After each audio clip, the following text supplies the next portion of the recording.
Here are the 15 best chess traps that have been used to checkmate millions of players. The first 6 are for white and the last 9 are for black. Alright, starting off we have a fan favorite, the ICBM or Intercontinental Ballistic Missile Trap. This comes after you start pawn up to e4 and black goes pawn to d5 here, the Scandinavian. By far the most common move here is simply trading, but you are not going to trade, you're going to play a gambit with knight to f3. With this move, you get the knight out, but you just completely let black capture your e4 pawn, but this is all part of your plan. Now you play knight to g5 here, you attack the pawn, and black doesn't just want to give the pawn back, right? They want to keep the extra pawn, so most people here play knight to f6.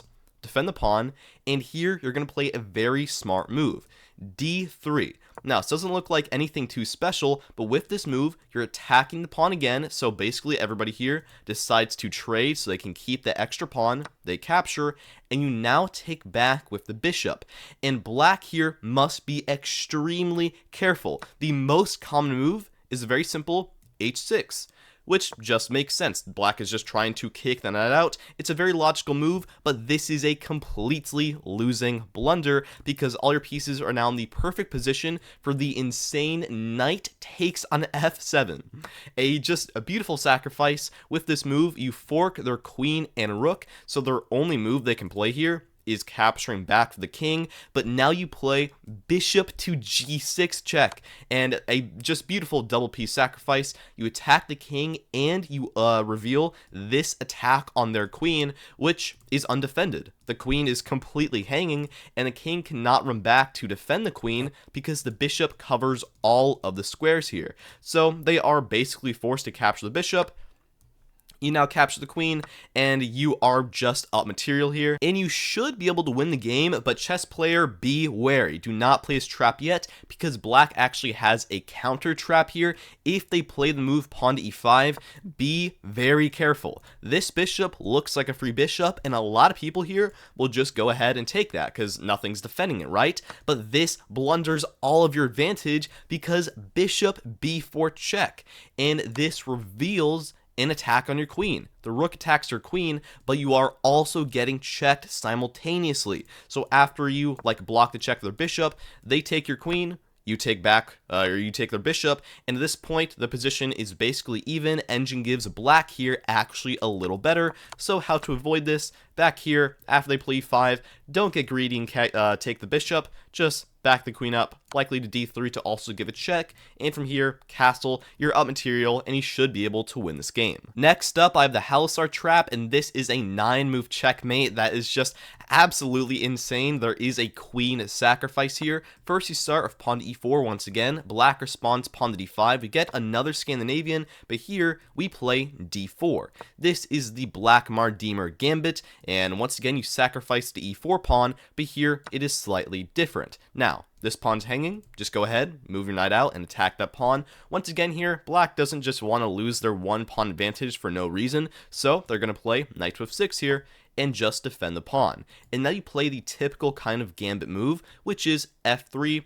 You once again are attacking the pawn, threatening to recapture, so black wants to trade here, keep that one pawn advantage, so they capture, and the most common move here by far is taking back with the knight, but in this Halosar Trap, you actually play something called the Rider Gambit with queen takes on f3 instead. Now, this is a lot more dangerous because you let black capture a second pawn on d4, and a lot of people are going to go ahead and capture that right up. So you're now down 2 pawns, but in return for that, you have a very aggressive position, because here, you're going to go bishop to e3, developing the bishop out, attacking their queen again, or not again, it's the first time, but after they slide their queen over, likely to b4, to attack this pawn. Here, you set the fantastic trap with long castles. With this move, you defend the pawn for king, you open up this rook on this open file, which is going to be very important, but black here might think that you have simply blundered because they can play bishop to g4. And it looks like you have just made a big mistake because the bishop here is defended by the knight and the queen, and you're now getting skewered. your queen and your rook. You're gonna have to move your queen, you lose your rook, and everything sucks here. No, that is not the case here. You do not move your queen. You play just a ridiculous move here, knight to b5. Like, what a beautiful move, just on the complete other side of the board, but this is simply winning. Why? Well, what if black just takes your queen, like almost everybody in this position does? Well, now you have a beautiful checkmate, knight takes c7. Very simply, the king is completely trapped, the rook covers these two squares, and that is a beautiful win. Up next, I have the Vienna Trap, which comes after pawn to e4, pawn to e5, and now knight to c3, the Vienna opening. There's actually a lot of traps here. Vienna is a very tricky opening. You should play it, but this one is my favorite because it just has such a beautiful pattern to win a queen. Move here. Knight to f6, black just gets her knight out, and you now play the very dangerous pawn to f4, the Vienna gambit. The reason this gambit is so dangerous is it's almost not like a gambit even, because if black captures, which the vast majority of people do, well, then you already have a better position, because e5. You attack their knight, and I want to ask you, where can this knight move? Can't move here because of our knight. It can't move here because of our queen, and it only has one square left. Back to g8, which is just a depressing move because they have all their pieces are now back in the back rank. So most people try to move queen to e7 here, or not most people, but a lot of people do try to pin this pawn so we cannot capture. You very simply just unpin it, queen to e2, like so, and now they are forced to move the knight back to g8, but their queen is in a very dangerous position, and this is how they lose. First, just develop your knight out, knight to f3, prevent any queen to h4 check shenanigans, and here, most common move is d6, black just trying to attack the pawn and break through, and you now win here with just an incredible tactic. Knight to d5 first. You attack their queen, and more importantly, the c7 pawn. Now, they have to move their queen somewhere. If they try moving it to e6, well then knight takes c7, check, forked, black is going to lose their queen, and they cry in a corner. But that's not actually the main trap. Most people see that, and instead just try to move the queen back to d8, keep the pawn defended, and everything looks mostly fine. But here, you have just a fantastic tactic. Knight takes on c7 anyways, and that... just what a move. You fork them once again, and they're forced to capture because otherwise lose material, but now you capture on d6. Just an ultimate, you can't do anything to me. You simultaneously give this discover check, and you attack their queen, and you cover the square, where if they try to block the queen, you can still capture it anyways, and from here, they have simply no way to defend. Their best try is probably bishop b7, but you just take, you're up a ton of material, black has absolutely no chance, and you are completely winning. Here, we now have the Damiano Trap. If you're a beginner, you really want to pay attention to this one. I used this trap several times when I was a measly 800. First, you start pawn to e4 once again, black responds pawn to e5, and we now play knight to f3. You attack that e5 pawn, and the vast majority of people here just like defend with probably knight to c6 or maybe pawn to d6. The move that nobody plays except for some beginners is f6. They defend the pawn for another pawn, so what's really the problem here? Well, the problem is you have a just insane sacrifice on move 3, I might add, which is just completely insane. Knight takes on e5, and already here you're already way better, and 99% of people capture the knight back, and at this point they are completely lost. So you might be thinking, well, what's so bad about here? They look pretty fine. Well, the point is queen to h5 check. You're attacking their king and attacking their extremely weak e5 pawn, and they're either going to lose a lot of material or just get checkmated. First off, a lot of people try pawn to g6, and from here, you can just easily win that rook. Queen takes c5, attack their king, attack their rook, a beautiful fork, and they have no way of defending. They can try to block, but I mean, just take, and you're up a rook. They can take like one pawn, but just slide your king over. There's nothing dangerous, and you are just much, much better there. The other thing people try is king to e7, and you can now checkmate them, or probably checkmate them, with queen takes on e5. Either way, you're completely winning. King to f7, and now bishop to c4 check. and like they're just dead. They have no way to actually defend here. Let me show you one example of the ways it can go. If they try king to g6, this is one way they can get checkmated. You play queen to f5 check. They only have one legal move here, which is sliding the king over, and this is just so murderous. Pawn to h4. The point of this move is you're preventing them from playing g5 because you would simply capture. The most common move here is now g6, trying to attack her queen and just boot it right out of there. But here you play the savage move, d4. Like, oh my god, you reveal this attack for bishop on their king with a check, and they have no choice here. They're simply lost. They can try g5 now, but that plan comes into fruition. You capture the pawn, double check on their king for your rook and your pawn. They're forced to back up, and now queen to f7 is just a beautiful checkmate. Here we now have the Leonhardt Trap, a beautiful 8-move checkmate. This comes after you start pawn to e4, black responds pawn to e5, now knight to f3, attacking the pawn, and black defends with d6, the Philidor defense. And here you just develop your pieces very normally. Knight out to c3, black goes knight to c6, you move your bishop out to c4, and black moves their bishop out to g4. This is a very normal game so far, but it is not going to be for long. First, you play pawn to h3, attack that bishop right there, and if they back up to h5, which just seems like a very common move, it's the most common move here, just back the knight up, or back the bishop up to h5, keep the pin, they're now losing already. And the move here, if you don't know it, let me just shock you, because it is going to be completely insane, is knight takes on e5, which is just insane. You're losing the knight two ways, and you're losing the queen, but yet everything is still winning for you. First off, they take your queen, bishop takes f7, check, king moves up, knight d5, checkmate. But what? The pieces align perfectly, absolutely perfectly, to take away genuinely every single square from the king. Just incredible geometry here on the chessboard. But what if they don't take the queen? They can also take the knight, and let me show you, if they take that, you're actually still winning. If they take the pawn, you just take their bishop, you threaten checkmate, you're up a pawn, you just have a better position. And they can also try knight takes, which is very dangerous, but you can still actually be better here, because after you take their bishop, or you take their bishop, they take your bishop. And it looks like here, you're just down a piece at the end of the day, and you're sad. But no, don't be sad, because you actually have queen b5.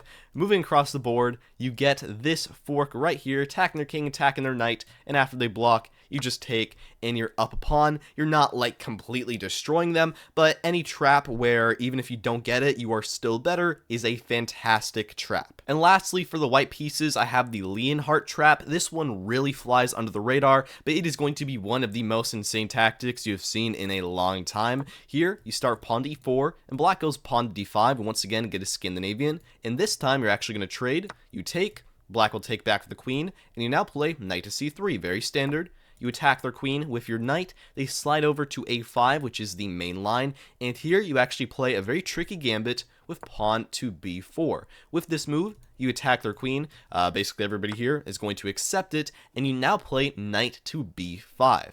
This is a bit of a tricky move. You're attacking c7 with the following fork that black must defend against, and so everybody here, not everybody, the vast majority of people, queen to a5, just backing the queen up right to where it was a second ago, and they defend the pawn. And here you spring the trap with, or you don't, you set up the trap with bishop c4, and if black plays either pawn to c6 or pawn to a6, which are, I think, the two most common moves, now you spring the trap with the ridiculous, out of nowhere, just bishop takes f7.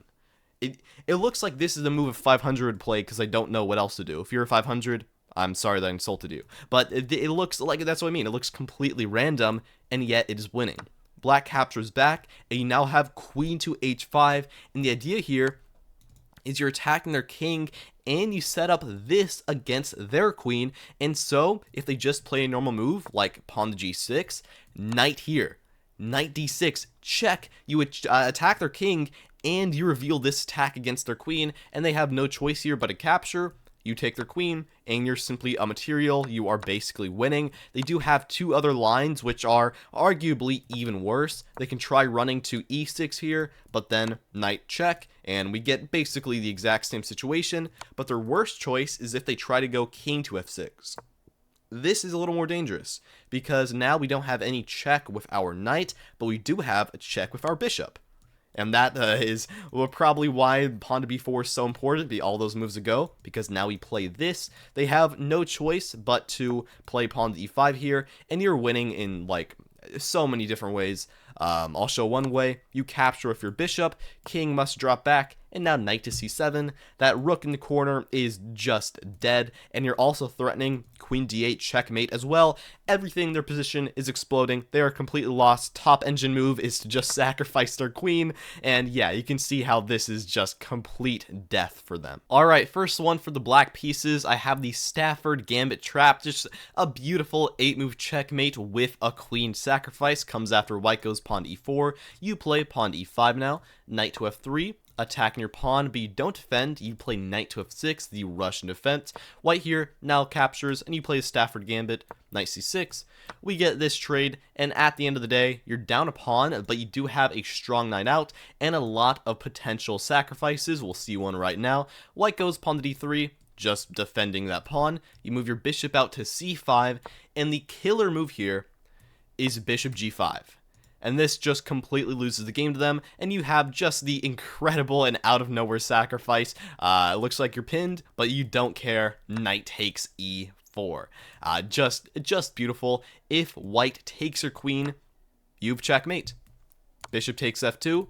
King only has one square moving up, and now bishop g4, and your pieces just work in just such incredible harmony. Every single square is defended, and yeah, that's just an incredible checkmate. They do have one other thing they can try though, which you do need to know what to do against, which is back here, they can try, instead of taking your queen, taking your knight. And here, what you don't want to do is just take their bishop now, because at this point you only have like a little bit of advantage. Material is completely even. Instead, you're still completely winning here with bishop takes on f2, and your plan has completely changed, because now this queen, you're going to win the queen. Because, well, what if they take your bishop? Then nobody's defending the queen now. Just capture. You're just out in a lot of material, and you're winning. They can try to move up to e2 first and try to keep the defense, but bishop g4, skewering them, and now they have no choice. They capture, you take with your queen, and yeah, just a beautiful win. And if you thought that last trap was good, this is the Lasker Trap, which features an under promotion. Yeah, somehow in the opening stage we promote a piece and we don't promote to a queen. Let me just show you, it's completely bonkers. White goes pawn to d4, you respond pawn to d5, queen's opening. White goes pawn to c4, Queen's Gambit, and you play pawn to e5, the Albin counter gambit. I personally am not a fan of this opening, but many people are. White now captures on e5, accepting the free pawn. You push up to d4 here, and white goes e3. Very logical move, just, you know, attacking your pawn, wanting to get rid of it, because it is a thorn in white's position. But here, you play bishop b4 check. Attacking their king, what can they really do here? Not too much. They pretty much have to block with the bishop. They can block the knight, but that would be very awkward. But here, you don't just trade. You sacrifice your bishop in a long line of sacrifices with pawn takes on e3 here. Now, basically everybody thinks you have just blundered your bishop like a complete buffoon and captures. This is all part of your plan. You are now completely winning, but you need to know exactly what moves to play. Otherwise, you could lose it very quickly. First, take on f2. Not too hard to figure out. You attack their king, and the point here is you also have this like sightline on their queen. If they just capture right away, you can just take that queen. That's just a free queen, and you're up a lot of material now. If they try, though, moving up the e2 instead to keep the defense, this is where it gets really complicated. What is the move you want to play here? Bishop g4. And you can skewer their king and their queen, and then you just win their queen, everybody's happy. The problem here is instead of forcing them to capture the pawn, they actually can play knight to f3 and just undo the pin or block the check here. And at this point, white is actually completely fine. They're up material, and they're now simply better. Instead, you want to get rid of this knight first, but you need to be very careful. If you promote to a queen, like 99% of people who don't know about this probably would, well then they can trade first because it's not a check. Capture back, now they capture, and this is a dead even position. Instead, you under promote to a knight because it has a check. This way, they cannot play this move first because like they're being attacked. They have to capture back, and now bishop g4, you skewer them, and now we get that plan. They have to move over, you capture, and at the end of the day, you're up an entire queen, 9 points of material, and yeah, you're just completely winning here. Next up, we have the Traxler Trap. Traxler is probably the trickiest and most aggressive opening in all of chess. There are many traps inside of it. This one's just my favorite. Comes after e4, e5, knight to f3, knight c6, very standard. White now goes bishop c4, Italian game. You play knight to f6, and now knight g5. White tries to fried liver you, attack on f7. Fried liver, if you don't know that, is an opening, by the way. I'm not just saying that randomly. And here, you now play bishop out to c5. This is the Traxler counterattack. It looks completely insane at first glance if you've never seen this, because, well, knight takes f7, right? We're getting forked, and that is true. We are getting forked, but we just don't care, and we play bishop takes f2. Just, what a crazy sacrifice. White takes back, knight takes on e4, and although it is an insane sacrifice, we have to prove it. From here, White has, I think, yeah, 6 different options where they can move their king. The most common move here, especially at beginner level, is king e1. Dropping back right to where it was before, it looks extremely natural, but White is now lost because queen h4, check. You attack their king, and where can they run? Certainly not to f1. Then queen to f2 is checkmate. Certainly not to e2, because then queen to f2, king d3, knight b4 check, sacrificing the knight, queen f4 is checkmate. Just everything defends properly, and it's just, yeah, fantastic. So best move here is g3, trying to just block the queen out, and it does block the queen out. So what do you do here? Well, take the pawn. Just take it anyways. And you are taking advantage of this pin here. Now White has no choice really but to capture back, the best move, and you are just winning. You take that rook, and let me show you 2 ways that you can win here. If White tries king to e2, trying to run away, well, the problem is their queen is just dead. You can play knight d4, force their king away, and now you take that queen, and yeah, you're just up 10 points of material. You lose the rook, you don't even care, because queen f3 would be checkmate, and yeah, just completely insane positions. They do have another move here, and this is just a little like funny response, like a funny chess move. If they try backing the bishop up to f1, castles, which is just, you forget in all the chaos, you can just castle here. Your king is like actually kind of safe now. You attack their knight, and they can't even move it away, because then queen takes f1 with the rook across the entire board is a beautiful checkmate. Next up, I have the fishing pole trap. After white goes pawn to e4, you respond pawn to e5, knight to f3, attacking your pawn, you defend, knight to c6, and now bishop e5 is the Ruy Lopez, and here you're going to start off with the Berlin defense, knight to f6. White just castles here, very standard, but here you now play a move that is not standard, knight to g4. At first glance, it looks kind of stupid, because what are you attacking? h2, f2, both are defended. However, when white plays h3 here, just kicking your knight out, you laugh at them, and you play pawn to h5, and you say, nuh-uh, I am not moving my knight away. And so many people here take the bait, or maybe just think you have blundered or something, and take your knight. They're now lost, because you capture right back. You attack their knight, and the problem here is if they try, let's say they try moving their knight away, queen comes into h4. Uh-oh. Bad. Very, very bad. Checkmate is forced. If they capture with the knight, well then queen h1 slides in, checkmate. If they take with the queen, queen take h2, checkmate.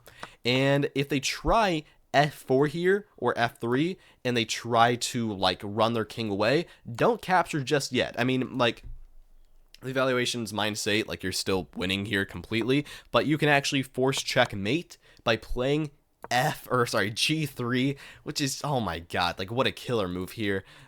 Just defending that square so they cannot run their king. And at this point, they're forced to like slide their rook over, which is their only even chance at trying to survive. But you have just, oh my god, a murderous move. Knight d4 out of nowhere. Just defending that one escape square, because the reason you can't play it now is because against all odds, they end up running away. But, yeah, just defend that square, and there's nothing they can do.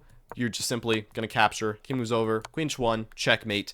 They cry, you laugh. Here I now have the Blackburne-Shilling Gambit, a 7-move checkmate. This one is an absolute classic. White starts with pawn to e4, you go pawn to e5 here, knight to f3, attacking pawn, knight c6 defending, and we get bishop c4, another Italian game. However, you once again continue the trend of not playing those stupid main lines. Knight d4 is the move you play here, Blackburne-Shilling Gambit.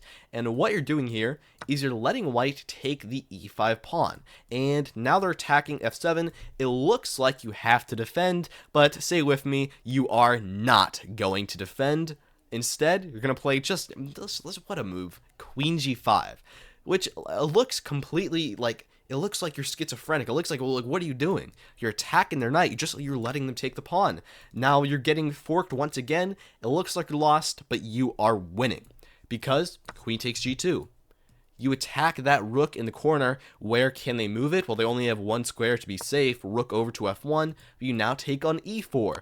Attack their king, and their king is slowly getting boxed in. They only have 2 legal moves here, backing up with the bishop or with the queen. If it's the queen, you just take it. Like, I mean, alright, you're up a queen, cool.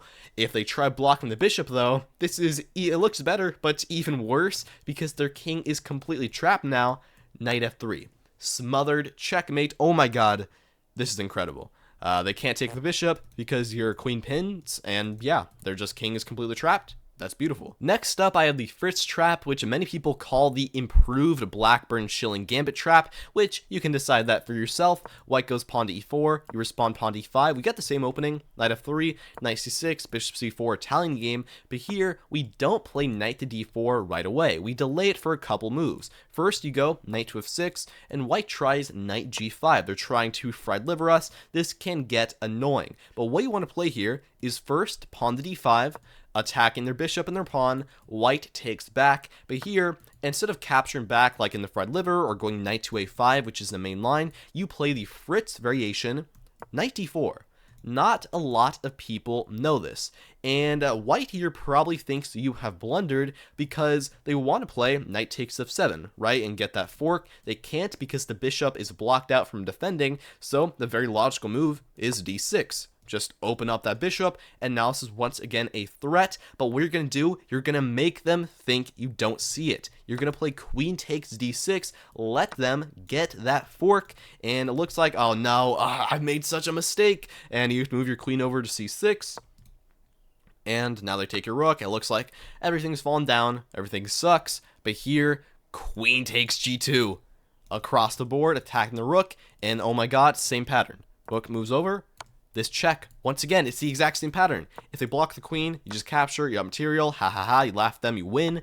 If they block the bishop, then once again, they are trapped. Knight to f3, queen pins, and that is a beautiful smothered checkmate. I now have the Englund Gambit Trap. Objectively, this is probably the worst one on this list, but there is still an incredible 8-move checkmate that you really need to see, even if you're not going to play this opening. White starts with pawn to e4, and you respond e5, the Englund Gambit. Like I mentioned, dubious, but it's still fun. White will capture. You play knight c6, attack the pawn. Well, white just doesn't just want to give that pawn up for no reason, so they defend, and you now play queen to e7. You attack the pawn again, so white wants to defend again, so they're going to play probably bishop f4. A very logical move, but here you now play queen b4 check, and you get a kind of like a chork. You get a triple fork against their bishop, their king, and their pawn. And white can defend 2 of these pieces by dropping that bishop right back to block. You can now take on b2, and the move that white should play here is knight c3.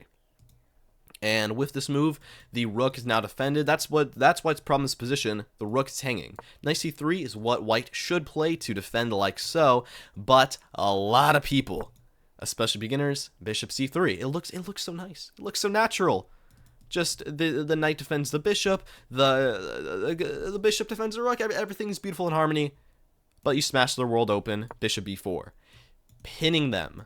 Defended by the knight and the queen. Well, the threat here is now if white does nothing, you can now take on c3 or just take that rook even, because now the bishop can't capture back, it's pinned. So what white tries to do here is queen d2, and it looks like everything is saved at the end of the day, because after you take their bishop, and they take back the queen, the knight defends queen, the rook is still defended. It looks like everything's great, but queen c1. Out of nowhere is just checkmate. Out of completely nowhere, white is dead. Yeah, and that's just great. Here I now have the elephant trap. After white goes pawn to d4, you respond pawn to d5. White now plays pawn c4, queen's gambit. You play e6, queen's gambit declined.